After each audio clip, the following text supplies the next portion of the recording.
Broadcasting from the studios of WKEN, where every day it's the weekend. It's the Ken Calvert Show with your host, Ken Calvert. Hi, everybody, and welcome back to the Ken Calvert Show. Man, do I owe you an apology. I've been off for about 5 months, and I am not going to bore you with the details. I just couldn't do it for a while. So, first and most importantly, I care about you guys. How you doing? Everybody good? That's what's important. It's all about your health. Anyway, it's fall. We fell back, I guess, about a week ago, and I realize now, let's not call it fall. Let's call it what it is here in the great state of Michigan. It's winter. Especially for those of you in the Upper Peninsula. A foot of snow already on the ground, by the way. I hate the fallback, spring forward thing. As an old friend of mine used to say, his name was Bob Talbot, wrote for the Free Press. He would always end with a question like, "You too?" I hate it. I am not a fan of it, I got to tell you. It's days like today that remind me of when I was doing morning radio, and not all that long ago. You get up so early. Usually get up about 3:30 or 4. The folks that do morning news now, they start at 4:30. You know, and they're wearing suits, and they're wearing beautiful dresses, and they go into makeup. They get up like at 2:30 in the morning. 2:30 in the morning. How do they do it? Morning radio is tough enough. I would always shower, had to. Grab your gear, off you'd go. I used to tell people that I rolled with the cops and the bread trucks. I have a bunch of friends that are still doing morning radio here in Detroit. In fact, all of my radio pals are really, really good. Detroit, you got to say, we really did produce some great talent, some really, really strong radio talent, and so much of it's still on the air. Morning radio, though, it's tough. It changes everything. I remember not long ago, well, I guess it was a while ago, Charles Gibson. Remember Charlie Gibson? Good Morning America? Maybe I'm dating myself. But he said something that will resonate with me forever. He was talking about getting up at 3:30, 4 o'clock in the morning. And he said, we get invited to everything, but we can't go to anything. And I thought, damn, you nailed it. Right on, bro. Right on. That's so true. People are like, oh, Thursday night, we're having this thing. You gotta be there. It's like, no, you don't get it. I pretty much put her down about 9 o'clock. But it drove us crazy. But I'll tell you one thing about morning radio. You do have to learn to sort of like live in a world of 2 sleep cycles. Afternoon and night. Afternoon and night. And if you miss that afternoon, and we all know how much we hate that, and that's only 1 hour. So you try and bag like 3.5 hours in the afternoon. If you have kids, I'm sorry, I'm lamenting way too much about the rigors of morning radio, but think of us when you're driving to work in the morning. And I know a lot of you get up very, very early in the morning, too. So it is not an easy deal, is it? Especially when you live in Michigan and it's colder than hell in the morning. I got to start with something. You know, I'm a grumpy old man. And it did not happen when I turned 55 or 60. It happened when I think I turned 30. I was a get-off-my-lawn guy at 30. Maybe you are, too. Not long ago, I grew a beard, okay? I want to start with this. I grew a beard, and I'm pretty sure in fact, I'm positive my wife isn't a huge fan. I mean, she hasn't said anything, but I'm pretty sure. And my buddies are all like, oh, grew a beard, eh? Yeah, I did. It's like when you get a haircut, and somebody will say to you, oh, somebody got a haircut, and you want to fire back. And apparently, it's not a very good one, or you wouldn't have said, oh, somebody got a haircut. Or it's that obvious, eh? So, here's why I brought this up. I bought an electric beard trimmer. I would give you the name. I guess the brand name, whatever it is, but I don't want to do that because I'd get sued. But it's got all the bells and whistles. It has a dial-a-length, attachment, and it's rechargeable, no batteries. Came in one of those really thick plastic cases that so many things come in now. That is called a clamshell. Yep, thick plastic sealed in a container that will cut your finger off if you are not careful, or rather, it's advised that you own a pair of scissors. Are you ready for this? I'm not making this up. Are you ready for this? You can go to Target, one of the many, many stores, CVS, Walmart, Costco, it doesn't matter. They're called trauma shears. Trauma shears. Like you're going to have an issue, so you may as well have a pair of trauma shears. Anyway, guess what they come in? Yeah, thank you for playing along at home. They come in a clamshell, that thick, heavy gauge plastic. So you guys know what I'm talking about, right? You could easily sever a finger, cut a tendon, or at the very least head to the hospital for stitches, just trying to get the damn thing out of the clamshell. So I own a pair of trauma shears. Of course, who wouldn't? Everything we own comes in a clamshell. I mean, you've got all sorts of things in that kitchen cabinet. Why not have a pair of trauma shears? Well, luckily I do. But I want to tell you, even with the trauma shears, you're going to have a workout on your hands. Funny I would mention the word hands, because you are going to try and rip and pull and then finally get this thing out of there. And you are going to wake up tomorrow morning and you are going to find out that you used muscles you have never used in your life. That's right. Just trying to open my beard trimmer, or at least that's how hopelessly out of shape I am in the upper body department, it's impossible to do. And here's what I'm thinking. Well, first of all, it reminded me of this. Remember, did you ever do something really stupid when you were young, like learn to water ski? And I should say that, have you ever done anything really dumb like 20 years later, like remember that you learned how to water ski and you decide, oh, sure, I can do that again. So you go somewhere really nice on a vacation and you have the opportunity to water ski and you start telling your buds, oh, quite the water skier in my day. Slalom? Not an issue. I can do that. I can pop right up on one today. Sure enough, you do it. The next day, you can't get out of bed because every muscle you have never used in the last 20 years was required getting you out of the water. I apologize, and I digress. Whoever invented the clamshell is a mean, angry, sinister human being who's getting even with us for something that happened to them. And I think I know who it is.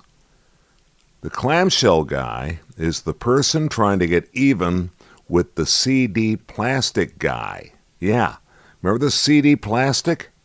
Remember trying to open a CD? Remember what a pain in the butt that was? You'd get the new Tom Petty CD, get in the car, try and get it opened, right? It had that little white pull tab. What a joke. It's just like, okay, that's off. Well, you got so frustrated trying to get the plastic off that you would use a car key, which I hated because I'm a Virgo. You'd scratch the cover, and then ultimately you snap off the little knob that held the cover on. And I hated that because, again, I'm a Virgo, and order is paramount in my life. I like things to work properly. Over the past 5 months, I've been writing down things that really, really cheese me off. I got a list of gripes as long as my arm, like the Costco battery packaging with a combo clamshell plastic container and that plywood thick cardboard. But I'll spare you until next time, which I promise will now be on a regular basis. Coming up today, I want to share a great chat that I had with Ray Manzarek from 1998. We lost Ray Manzarek from The Doors, of course. Founding member, keyboard player, great guy. Wonderful interview. I mean, you can't lose when you talk to Ray. He's more eager to do it than you are to do it, and I'm always eager to talk to anybody I can in the world of music. We lost Ray Manzarek on May 20th, back in 2013. Time flies. This is from 1998, after the release of Light My Fire, My Life with the Doors, the book. Remember, you can follow me on Twitter at Ken Calvert Show, and on Facebook at the Ken Calvert Show page. All right, so you're up to speed, so am I. In the meantime, enjoy and get off my lawn. Ray Manzarek joins me. Light My Fire. My Life with the Doors. Ray? Yes, Ken. Welcome back. How are you, friend? Hey, man, good to be here. Good to be here. Well, I'm fine. Here we are some 30 years later, and we're going to finally tell the real story. Well, you know, it takes a while, and I quite frankly, I read so many garbage books about Jim Morrison that I couldn't take it anymore. I thought I've got to write my story. I've got to tell you the real Jim Morrison story, the real Doors story. And and stop that the nonsense of that Oliver Stone movie. It's funny because I wrote that down last night to ask you about. That was question number 2, as a matter of fact. I first of all wanted to ask you, when did you first meet Jim Morrison?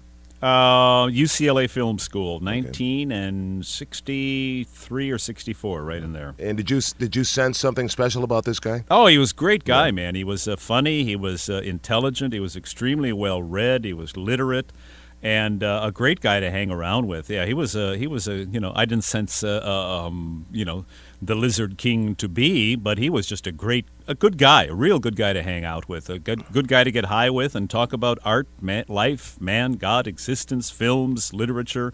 A good human being. And a poet. Absolutely, a good poet. Damn good poet. Yeah. When you first met Morrison, you guys, musically, what was going on with you as a couple of guys, then getting alongside Robbie Krieger and John Densmore? Who were you guys? Well, I was a jazzer. I was into jazz and blues. I studied classical music in Chicago, where I grew up. But my love was jazz and blues. So I was into John Coltrane, Miles Davis, Howlin' Wolf, and Muddy Waters, and Igor Stravinsky. Those are my influences. Did it pain you then to have to make pop rock music? I don't think we made pop rock. I thought of it as kind of jazz rock. I thought we were making jazz rock and poetry myself. When you think of songs like Break On Through and the like, I mean... Break On Through is a samba bossa nova, yeah. It's a hard rock bossa nova, so with great lyrics, and we're playing Stan Getz and Joao Gilberto. The bossa nova was very big in the mid-'60s, so that's our hard rock version of bossa nova. Ray Manzarek is my guest, one of the founding members of the Doors, Light My Fire, My Life with the Doors. It'll be available in bookstores on the 2nd of July, coming up shortly, and available on the net, I'm sure, with Amazon and Borders, Barnes & Noble, and at bookstores everywhere. Unfortunately, your signing tour, at least from what I see here, won't bring you to Detroit. I hope you do. No, but I am going to be in Chicago. I'll be there on Wednesday at, if anybody's got nothing to do the next couple of days and wants to drive from Detroit to Chicago, I'll be in Chicago at Borders on Clark Street at 7 o'clock on Wednesday night. It's only a 30-minute flight. Why not do that? Hey. All right, I'm playing Barbara Walters. When it comes to Jim Morrison, I then say, tell me about the dwinking. What was it? When did you notice a serious dark side starting to form in Jim Morrison? You know what? I tell that in my book too. That's what I talk about. Both sides. I talk about the light and the joy and the the LSD trips and having the great times that we had together and the spirituality of the Doors. But I also talk about Morrison's dark side, and I suppose somewhere, pretty early on, I would say within a year or so of our being together, I realized that there was a darkness in Jim Morrison that if it wasn't going to be controlled, God knows where it would lead, and ultimately I found it was uncontrollable. Mm-hmm. I found that Jim Morrison couldn't control that side of himself. I couldn't control that side of himself. And it eventually led to his demise. That's what killed him. And it couldn't help imbibing and the alcohol is what brought it out. Yeah. The alcohol made that crack, that fissure, that crack in his psyche larger. The shaman, those guys who are possessed with a shamanic spirit. You'll have to explain that because shaman is the ancient religions before it's the pre-Christian, pre-Judeo-Christian religions. It's a Native American religion. It's one of the men in the tribe has the ability to go into the spirit world and talk to the spirits and bring back the messages, and that's what Jim Morrison was. He had a touch of that shamanic side to him. Yeah, Ray, you were also great friends. What did you do to try and put him back on some sort of that's in the book too. We tried to get him to stop drinking. It was basically the drinking. That's what was doing it. Except, guess what? Jim Morrison was addicted to alcohol. Ultimately, that was the problem. So a guy asked me, he said, is Jim addicted to alcohol? I said, I don't know. I guess so. He said, is he allergic to alcohol? I said, what do you mean allergic? He said, well, does he get mean? I said, yeah, when he gets drunk, he gets mean. And the guy said, that's an allergy. That's an allergic reaction to alcohol. Wow. And we tried to get him to stop. He said he was going to stop. As so many do. We were so young, man. What a joke, isn't it? Yeah. Casey, you've been through it, man. It's like, you tell, hey, man, you got to quit. Right. You know what? I'm trying to do that. Just what Jim said. We said, you got to quit, man. He said, I am. I'm going to stop. I know I drink too much, and I'm going to stop. And did he? Yeah. If you could look in a crystal ball, do you have any... Could you predict at all where would the Doors have been together today? Well, I think so. What would what sort of sound would they be delivering?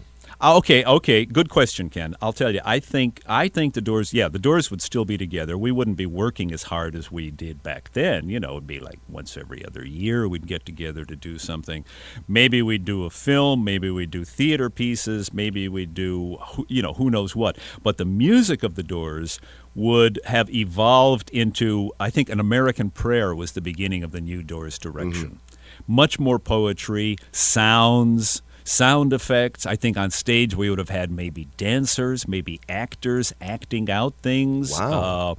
We'd have had Jim reciting poetry. We'd have had film on stage. Oh, man, Morrison and I talked about all kinds of stuff like that. Did any of that commercial success contribute to the demise of Jim Morrison? Yes, it did. It's an indulgence. You know what that commercial success does? It indulges the bad boy side of you. Mm-hmm. That's what happened to him. Girls would come up and say, we love you as the bad boy. Oh, Jim, you're just so wild. We love you. Mm-hmm. And then guys would come along with this and that and the other. Here, Jim, take some of this. Jimmy in New York City. Jimmy, hey, man, we love you, Jimmy. They always called him Jimmy. Come on, we got some of this. We got some of that. Jimmy, try this, try that. Yeah, that's, it was impossible for him. He was seduced by the dark side of fame. Enter the lethal entourage, if you will, that often the Klingons would associate themselves to rock stars and rising rock stars. That's it. He had his buddies. He had the Memphis, like Elvis had the Memphis Mafia. Jim had the Santa Monica Mafia, and they laughed at his jokes, and they drank with him. And he paid for it. That's on my tab. Put that on my tab. And all these guys are going, har, har, har. And Wow. he just it was like, Jim, come back to the studio, man. Let's just come into the rehearsal studio. Just work with us. Work on your poetry. Don't do this stuff. Go to the beach. Work on your poetry, and he did, of course. But the other side was just too seductive. Wow. And ultimately it did him in, and that's the real tragedy. He was only 27 years old. And that's something. Ray Manzarek, my guest. Light My Fire, My Life with the Doors. Available in bookstores on July the 2nd. $26.95 is the price, and of course you can get that as well through the net. I think one of the more interesting moments in my young rock and roll career, if you will, and I guess that would be as a listener back then, CKLW, that powerful 50,000-watt top 40 radio station, breaking new ground when they elected to play the long version of Light My Fire. When it was originally placed on the radio at the top 40 level, of course, it ran probably under 3 minutes. Right. And that was probably one of their I don't know, bigger decisions to have to make, that to give up that time to get all 40 records in and whatever it would take, that 90 minutes. Do you remember? Oh, yeah, man. When you were changing the sound forever? Well, I didn't know that we were changing the sound forever, but I knew we had brought America into a psychedelic era, and that "Light My Fire" was the song that might have really been responsible for that, with the long solos in the middle. And the first time I heard it on the radio, the long version, Right. I couldn't believe it. Man. Isn't It it was something just like, I remember being on the Lodge Freeway here in Detroit going, wait a minute, CK is playing the long version. You playing was it all, amazing. are you playing it all anywhere, Ray? Yeah, I play around with a poet, beat poet, Michael McClure, and he does, and we do an evening of poetry and piano improvisations, and it's an esoteric little thing that we do at colleges and sort of coffee houses, but it's a lot of fun. I love doing it. Good luck with the book, Ray. Love talking Thank with you, Casey. All right, be well, friend. Okay, buddy. We'll chat soon. Ray Manzarek, Light My Fire, My Life with the Doors. It's available in bookstores. You can subscribe to the Ken Calvert Show podcast on Apple iTunes, TuneIn, Stitcher, Spotify, or iHeartRadio. It's also available by going directly to www.thekencalvertshow.com. You can reach Ken at kencalvertpodcast@gmail.com. The preceding program is the property of Ken Calvert and may not be rebroadcast without the written permission of Ken Calvert.